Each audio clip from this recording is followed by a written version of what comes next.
Varuh anklавының айланасынан Тажик тарапқа 1000 гектар Тажик тараптың сұранычы бойынша 1000 гектар жайыт жер берілді.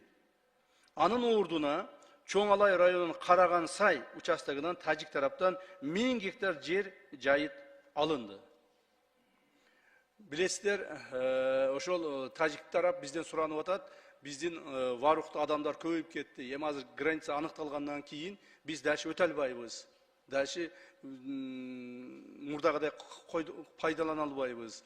Ошондуктан биз малыбызды бакканга ушул жерден бергиледе бир 5000 гектар жер сураган. Ачык айтып коеюн, 5000 гектар жер сураган. Биз аны 5000 гектар бере албайбыз варухтун тегерегинен. Анда варух өтө эле чоңоюп кетет деп туруп, 1000 гектар жер бердик. Жайыт жер бердик малдарын бакканга. Бирок ошо 1000 гектарды кайра биз мына Чоңалайдын Караган-Сай деген жайыты бар. Чоңалайлыктар жакшы билет, ажеке отурат, жакшы билесиз. Ошол Сулайманов бар эле бул жерде, мына сиз дагы жакшы билесиз, Чоңалайдансыз. Караган-Сайдан 1000 гектар жерди кайрадан булардан жайыт кылып алдык. Ошондо бул 1000 гектар жер алдык. Анын баягы вагон койгон жерди билесиңер да. Былтыр мындан бери 2-3 жыл мурда вагон коюп, анан зычуу болуп, мен вертолет менен барып, 2 вертолет менен учуп кетип ады. Бир вертолетубуз жанагы авария болуп, анан ошентип вагондорун алдырганбыз, билесиздерби? Ошол жердеги, ошо вагон турган жерди, 300 гектар жерди алдык кайрадан.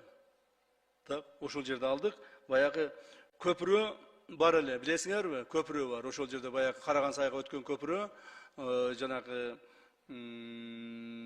эменин ылдыйындагы эле. Кайсыл жерде баягы чет булак беле жок.